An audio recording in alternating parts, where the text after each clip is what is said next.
G'day, I'm Stephen Warrington from CFA. CFA has both a statutory and a moral obligation to protect the lives and properties of all Victorians from fire. As one of the biggest and most experienced fire services in the world, there's probably none that do it better than us. Certainly from an operational perspective anyway. But can we do it even better? And the learnings are to be had from all over the world. If you look at one of the most developed countries in the world, the USA, in 2005 they had an event called Hurricane Katrina, where with even more fire trucks, more ambulances, more police cars than we will ever have, over 1,800 people lost their lives in that event. If I move forward to another very developed country, in 2011 the Japanese had a tsunami. Over 10,000 people died. 10,000. They had plenty of appliances. Do you think fire trucks and helicopters or ambulance could have saved everybody's lives? No. Were those that survived sitting around and waiting for a text message to leave? No. It's what individuals did themselves that determined whether they lived or died. Not waiting for a warning or a fire truck to arrive. We only have to look in our own backyard.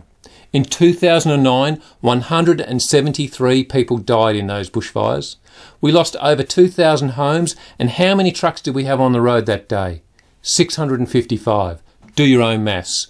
2,000 homes lost, 655 fire trucks. Clearly, we cannot get to everyone's house. Clearly, it's what residents do themselves, the decisions they make, that will determine whether they live or whether they die. So think about it. How can we as an emergency service save more lives and property than we currently do now? I put to you, it's not with the provision of a fire truck, because we've already done that better than anyone else. It is about how we work with our communities. It's about how we engage with our communities so they make informed decisions. It's about how you do that in your local area. And we've recognised the strength of that. It's not about Stephen Warrington or some shiny bums from headquarters coming out and telling our communities what to do. It's about what you at your local brigade do in educating and working with your own communities. To some of you, you may be sitting there thinking, here they go again, telling us to do more things.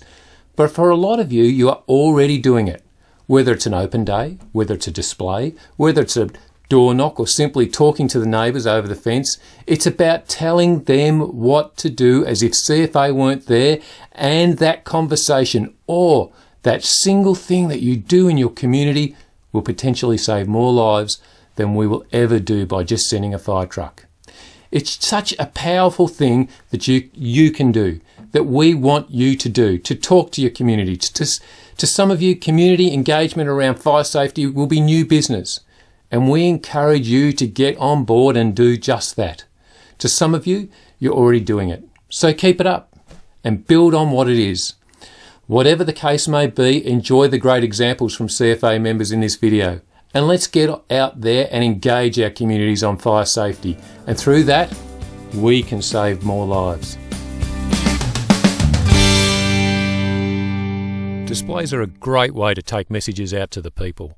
Your display might be at the town show, the school fete, a barbecue outside the local hardware shop, or at a Brigade open day. Whatever the event or locations, brigades are out there doing this stuff all the time. Gary Lavage from Denali and Robert Scott from Benalla are both long-time volunteers and also trained CFA presenters. Today, they've taken a trailer display to the Benalla sale yards. They're talking with farmers about the coming fire season. Gary and Robert have some advice on making the most out of your displays. You have to stand out, be different from everybody else, and have a reason for people to come and have a look and see what you've got. Well, an effective display has got to be something that is a little bit different from the normal, but not too busy and not over-cluttered. If you've got it over-cluttered and too busy, people aren't going to look at it. What we really need to have is a clear message and a clear theme, and so that the balloons reflect the message, the materials that we have there reflect the same message, so that we're not mixing up home fire safety stuff and summer fire safety stuff in the same display. So having the balloons, the posters, the banners, the publications all linked up together to promote a single theme so people can take something away from that and try and remember it. When doing a display, it's very important to attract the kids around to the display, and it then gives you the opportunity to be able to talk to the adults. When starting a conversation, it's really important to smile and be confident and show that you know your stuff. Some of the best conversation starters can be short, sharp and sweet. Do you live around here is a good one. Can you find your house in the map book? Have you seen this particular booklet? And that's enough to get us conversation well and truly underway. And when we're talking to our audiences, it doesn't matter whether it's a barbecue or a church fete or a school or it doesn't matter. We need to make sure that we don't use technical language. We need to put it in terms that the people can understand and relate to.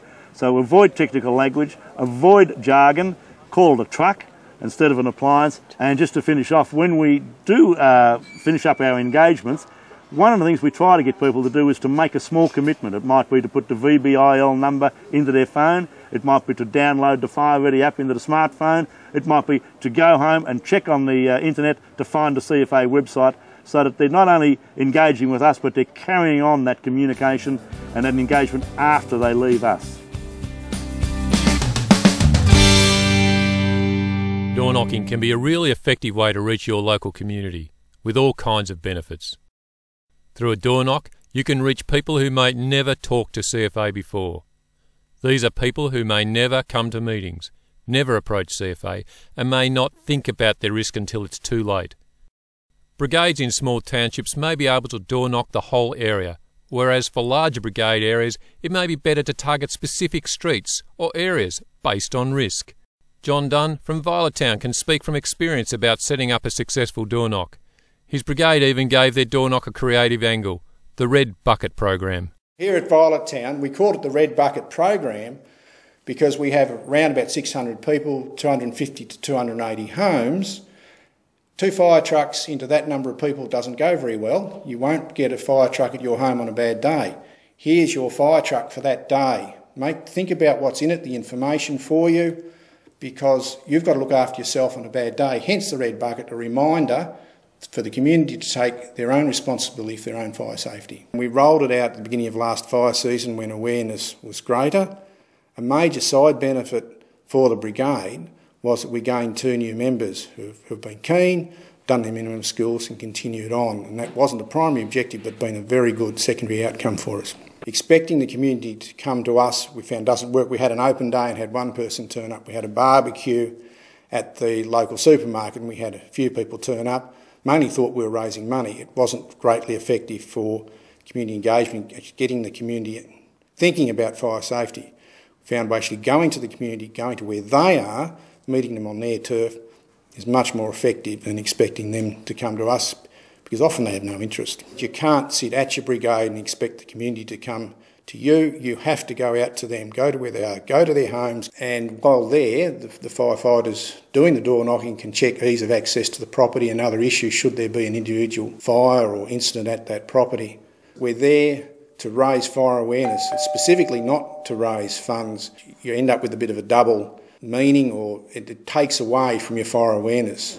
This is going to be your fire truck for the fire season, because our 2 trucks won't be around for you. When door knocking, it's very important to consider your own and your brigade members' general safety and well-being.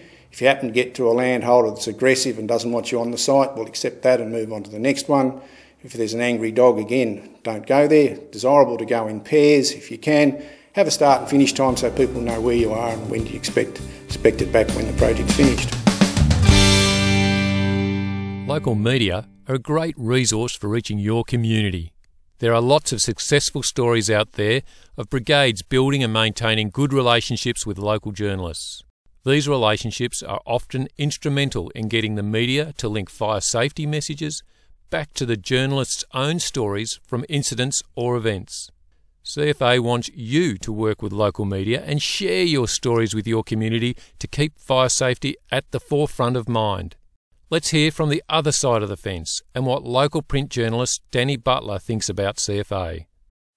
We like stories about CFA because it's about local people doing local things.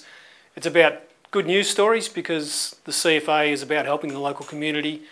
There's no negativity about the CFA as a rule. It's all about volunteerism, it's about community action, it's about saving people and saving property, which is great for local papers. The best way to get a story published in the local paper is to get in contact with your local journalist, get in contact with your local editor, just make a call, send an email. There are people in the community too, they want to be involved with you.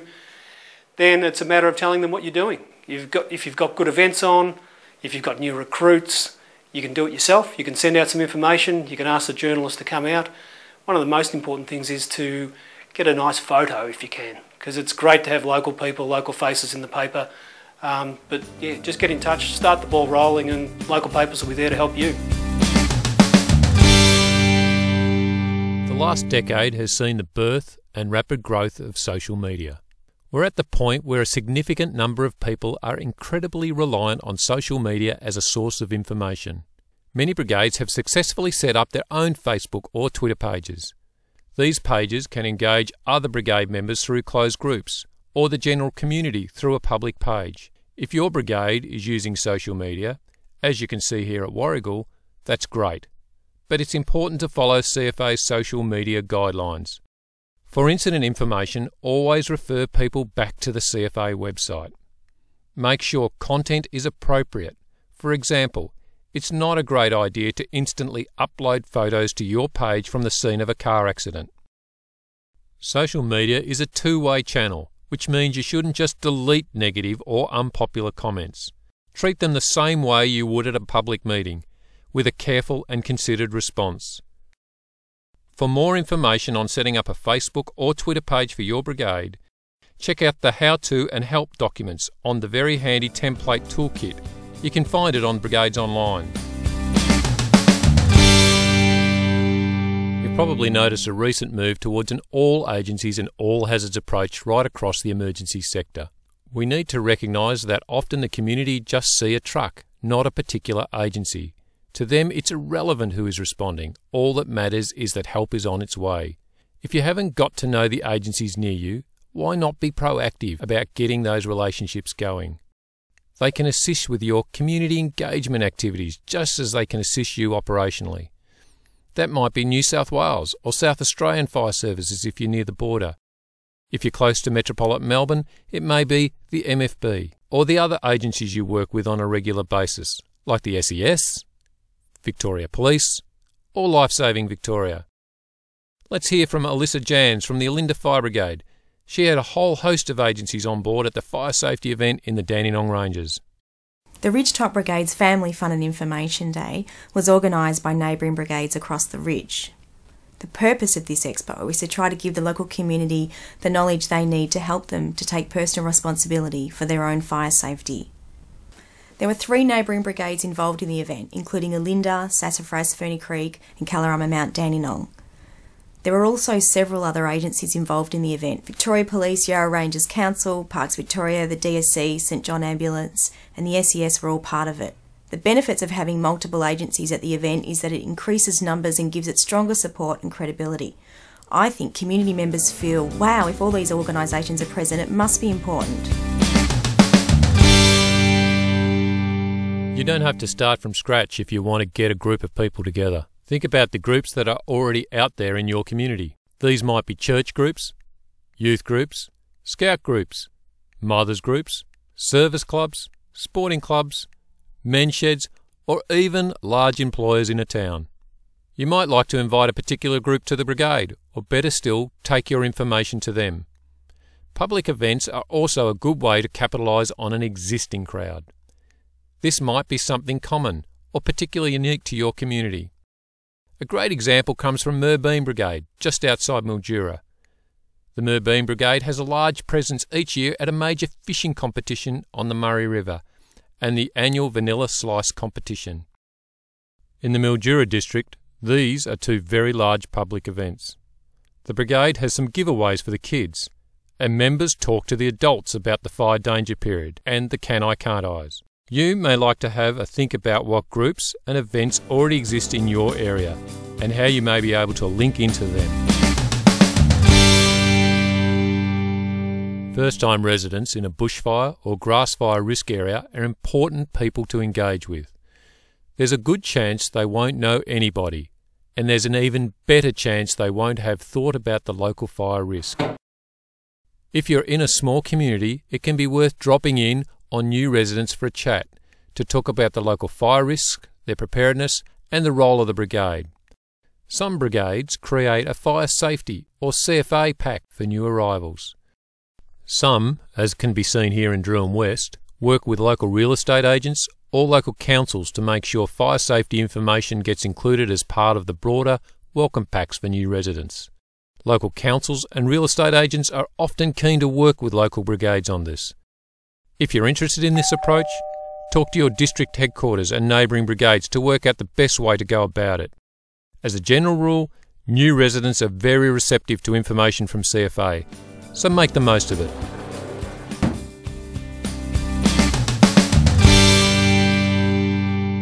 All communities are diverse and different, so it's really important to understand exactly who is in your community. To assist with engaging multicultural groups, CFA can arrange for accredited interpreters at events or presentations. For example, a farmer in Gippsland recently organised for a Vietnamese interpreter to speak to his seasonal workers at the Wiera fire station. Publications such as Can I, Can't I are also available in multiple languages. Paul Smith at Corio has a great example about understanding exactly who is in the Corio community and the steps the brigade has taken to reach them. In Corio we have quite a diverse population.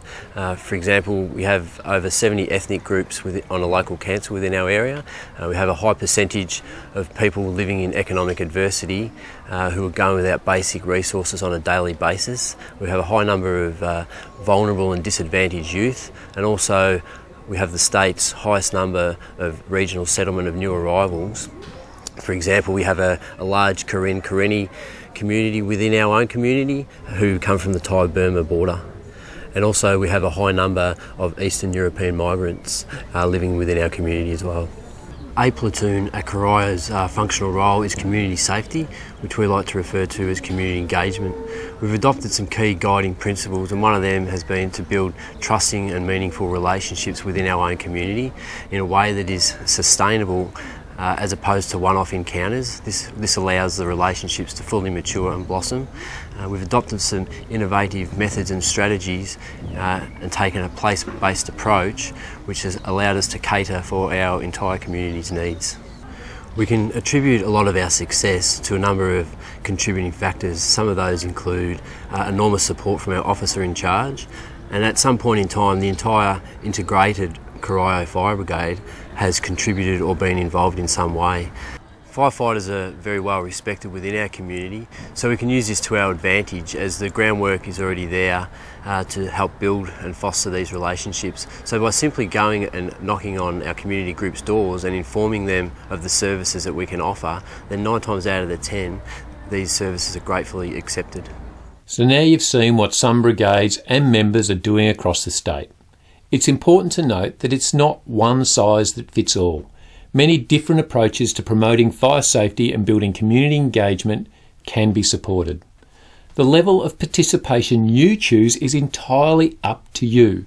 Hopefully, this has inspired you to get more involved or to try something new. Keep in mind that some members will only want to jump on the back of a fire truck and turn out, and that's fine. But let's encourage those who do want to be involved in engaging their community. Small changes can make a big difference, so add it to the agenda at the brigade meeting. Assign someone passionate to the role in your brigade and learn to recognise community engagement. You'll start to see more opportunities. Lindsay Pritchard from Clunes has some more tips on building support to drive fire safety activities within your own brigade. If you're interested in getting involved in this stuff and haven't got much support, you need to be passionate, you need to be fair income, and you need to stick at it.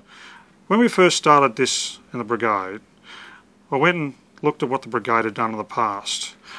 One of the members had done some work with the school kids. Another guy come down from New South Wales from the Rural Fire Service. He did a bit of work with that. Another guy just liked to talk to people.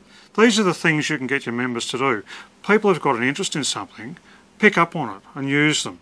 You don't have to use fancy words like community engagement. Brigades have been doing this stuff for years. Out in Clunes, when I was talking to people, What I'd say is we're just going to go down the street and talk to people about preparing their properties for the fire season, or else I want to put a stand on at the show to do some recruiting or to prepare for the fire season. And this way, the guys understand what you're talking about and you get them on board a lot easier. Initially, brigade members saw this not as our role, possibly someone else's like region or headquarters or district. But now they're more coming on board and we've got quite a successful summer fire safety program in place. If you have an event and you only get one person turning up, that's a win. You've had one person there. Some members will say, no, why bother? All that effort for one person. No, but to me though, one person turning up, they'll talk to others. You've got the message out there to one person, so you've had a win. Even if no one turns up, you've done all the advertising, you're getting out to the community, and the community's seeing what the brigade's actually doing, and not just fighting fires. If you're in a small brigade, or in a small town, you don't feel has got the resources to do this sort of work, in the Bendigo area, Lodd and Mallee have formed a group of a number of brigades that are working together to promote community engagement, and it's top stuff. The main thing to remember is be passionate about what you do, expect that it's going to take a while, and stick at it. There's lots of people, tools and resources around to support you with your community engagement activities. Your community education coordinator at your district or regional office is a good place to start. They have all the information about brochures, banners, Captain Koala outfits and expertise you can draw on. CFA publications are great for getting the conversation going and giving people something to act upon when they get home. Get to know what's on offer and how you might be able to use them for your community. The Members Quick Reference Guide is a fantastic resource for members, containing all CFA messages. It also has a list of all the most important publications, programs and contacts. Another good resource is the very handy template toolkit, available on Brigades Online. This toolkit contains great resources such as CFA templates that allow you to create your own flyers, posters or advertisements.